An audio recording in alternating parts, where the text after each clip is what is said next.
देखिए फ्रेंड्स, हमारा जो निःशुल्क एवं अनिवार्य बाल शिक्षा का अधिकार अधिनियम आरटी 2009 का जो टॉपिक चल रहा था, इसमें लगभग हमने 50 या 60 प्रश्न के लगभग कवर कर लिए थे और जो प्रश्न इसमें शेष बचे हैं वो हम इस वीडियो में कवर करने वाले हैं। चलिए आज का ये सेशन शुरू करते हैं।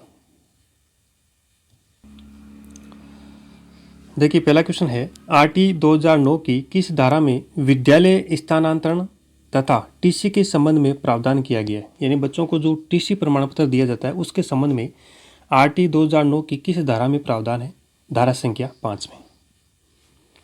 यदि कोई निजी विद्यालय बालक के प्रवेश के समय माता पिता या संरक्षक से कैपिटेशन फीस यानी कोई शिक्षण शुल्क वसूल करता है तो उस फीस का 10 गुना जुर्माना उस विद्यालय पर लगाया जाएगा।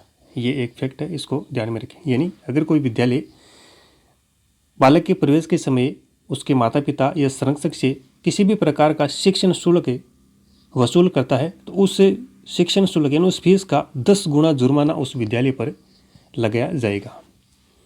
नेक्स्ट देखिए, यदि कोई विद्यालय धारा 18 का उल्लंघन करता है तो उस विद्यालय पर 1 लाख रुपए तक का जुर्माना या प्रतिदिन 10,000 रुपये तक का जुर्माना लगाया जा सकता है। यानी कोई विद्यालय धारा 18, अब धारा 18 में क्या है, विद्यालयों को मान्यता प्राप्त का जो प्रमाण पत्र वो दिया जाता है, विद्यालयों को मान्यता दी जाती है, तो उस चीज़ में जो नियम लागू है सरकार द्वारा, उस नियमों का अगर कोई विद्यालय उल्लंघन करता है तो ये प्रावधान है 1 लाख रुपये तक का जुर्माना या 10,000 रुपये प्रतिदिन जुर्माना लगाया जा सकता है सरकार द्वारा। नेक्स्ट देखिए, आरटी 2009 की धारा 26 के अनुसार विद्यालयों में शिक्षकों के कुल पदों के कितने प्रतिशत से अधिक पद रिक्त नहीं रहने चाहिए? 10%। विद्यालयों में 10% से अधिक शिक्षकों के पद रिक्त नहीं रहने चाहिए। इस चीज़ का जो प्रावधान है वो है धारा संख्या 26 में।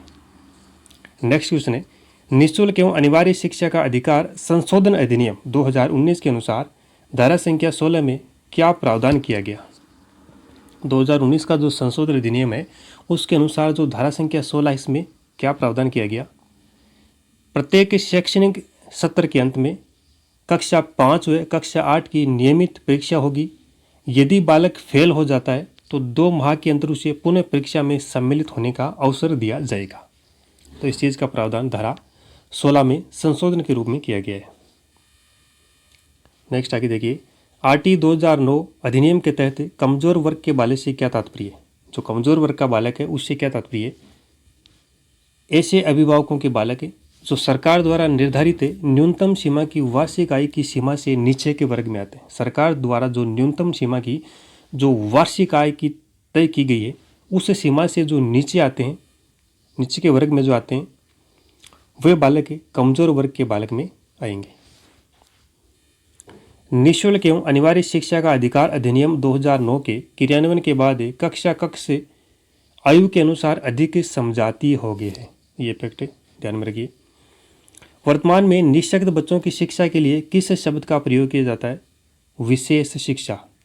निःशक्त बच्चों के लिए किस शब्द का प्रयोग किया जाता है? विशेष शिक्षा। निःशुल्क एवं अनिवार्य शिक्षा का अधिकार अधिनियम 2009 संशोधन अधिनियम 2019 के अनुसार एक बच्चे को प्राथमिक शिक्षा पूर्ण होने तक किसी भी कक्षा में पीछे ले जाने का निर्णय लेने हेतु सक्षम है। कौन सक्षम है? राज्य सलाहकार परिषद। राज्य सलाहकार परिषद। नेक्स्ट क्वेश्चन है, आरटी 2009 के अनुसार यदि किसी विद्यार्थी की उम्र 9 वर्ष है तो उसे धारा 4 के अनुसार किस कक्षा में प्रवेश दिया जाएगा? कक्षा 4 में। बालक की उम्र 9 वर्ष है तो उसे किस कक्षा में प्रवेश दिया जाएगा? कक्षा 4 में। नेक्स्ट क्वेश्चन, राजस्थान निःशुल्क और अनिवार्य बाल शिक्षा का अधिकार नियम 2011 को कब अधिसूचित किया गया? 29 मार्च 2011। आरटीई 2009 की कौन सी धारा शिक्षकों के प्रशिक्षण के लिए मानकों को विकसित और लागू करने का प्रावधान करती है? धारा 29। शिक्षकों के प्रशिक्षण और मानकों को विकसित या लागू करने का जो प्रावधान है वह कौन सी धारा करती है? धारा संख्या 19। ये 29। नेक्स्ट है, शिक्षा का अधिकार अधिनियम 2009 में 6 से 14 वर्ष तक के ऐसे बच्चे जो विद्यालय कभी नहीं गए अथवा विद्यालय शिक्षा अधूरी छोड़ने वाले बच्चों की शिक्षा की मुख्य धारा से जोड़ने हेतु किस पर जोर दिया गया? विशेष प्रशिक्षण लागू करने पर, विशेष प्रशिक्षण लागू करने पर। आरटी 2009 के अनुसार विद्यालय प्रवेश की अंतिम तय तिथि क्या है? आरटी 2009 के अनुसार विद्यालय में प्रवेश की जो अंतिम तय तिथि है वो कौन सी है? 30 सितंबर, 30 सितंबर। नेक्स्ट है, आरटी 2009 के अनुसार प्राथमिक कक्षाओं के लिए एक शैक्षणिक वर्ष में शिक्षण दिवस तय किए गए हैं 200 दिन। प्राथमिक कक्षाओं के लिए एक शैक्षणिक वर्ष में कितने शिक्षण दिवस तय किए गए? 200 दिन। नेक्स्ट क्वेश्चन, आरटीई 2009 के अनुसार उच्च प्राथमिक कक्षाओं के लिए एक शैक्षणिक वर्ष में शिक्षण दिवस तय किए गए हैं 220 दिन। प्राथमिक कक्षाओं के लिए 200 दिन, उच्च प्राथमिक कक्षाओं के लिए 220 दिन। नेक्स्ट है, आरटीई 2009 के अनुसार प्राथमिक स्तर पर एक शैक्षणिक वर्ष में कितने घंटों के शिक्षण का प्रावधान है? 800 घंटे। प्राथमिक स्तर पर 800 घंटे। आरटीई 2009 के अनुसार उच्च प्राथमिक स्तर पर एक शैक्षणिक वर्ष में कितने घंटों के शिक्षण का प्रावधान है? 1000 घंटे। प्राथमिक स्तर पर 800 घंटे, उच्च प्राथमिक स्तर पर 1000 घंटे। नेक्स्ट आगे देखिए, आरटीई 2009 के अनुसार एक अध्यापक को प्रति सप्ताह शिक्षण एवं तैयारी के लिए कितना समय मिलता है? 45 घंटे। शिक्षण एवं तैयारी दोनों चीज़ें शामिल है इसमें, 45 घंटे। प्रारंभिक कक्षाओं में शिक्षण दिवस, शैक्षणिक घंटे आदि का उल्लेख आरटीई 2009 की किस धारा में किया गया है? धारा 19। इसमें ये अनुसूची 1, अनुसूची 1 में शिक्षण दिवस, शिक्षण घंटे, इन चीज़ों का उल्लेख किया गया है। नेक्स्ट, आरटीई एक्ट संशोधन अधिनियम 2019 कब लागू हुआ? 1 मार्च 2019 से, 1 मार्च 2019 से। नेक्स्ट क्वेश्चन, आरटीई एक्ट संशोधन अधिनियम 2019 के द्वारा प्रारंभिक शिक्षा से पहले जोड़ा गया है, क्या जोड़ा गया है? विद्यालय पूर्व शिक्षा। विद्यालय पूर्व शिक्षा अर्थात 6 से 14 वर्ष की आयु के स्थान पर 3 से 18 वर्ष की आयु के प्रत्येक बालक को विद्यालय पूर्व शिक्षा और प्राथमिक शिक्षा उपलब्ध कराने का प्रावधान किया गया है आरटीई एक्ट संशोधन अधिनियम 2019 के अनुसार। नेक्स्ट क्वेश्चन देखिए, बालकों का निःशुल्क और अनिवार्य शिक्षा का अधिकार अधिनियम 2009 संशोधन अधिनियम 2019 के अनुसार प्रत्येक शैक्षणिक वर्ष की समाप्ति पर किन कक्षाओं की नियमित परीक्षा ली जाएगी? कक्षा 5 और 8, 5वीं और 8वीं कक्षा की नियमित परीक्षाएं ली जाएगी शैक्षणिक सत्र की समाप्ति पर। नेक्स्ट क्वेश्चन, आरटीई एक्ट 2009 की धारा 6 के अंतर्गत सामान्यतः कितनी दूरी में प्राथमिक विद्यालय स्थापित किए जाएंगे? 1 किलोमीटर के दायरे में, 1 किलोमीटर के दायरे में प्राथमिक विद्यालय स्थापित किए जाएंगे।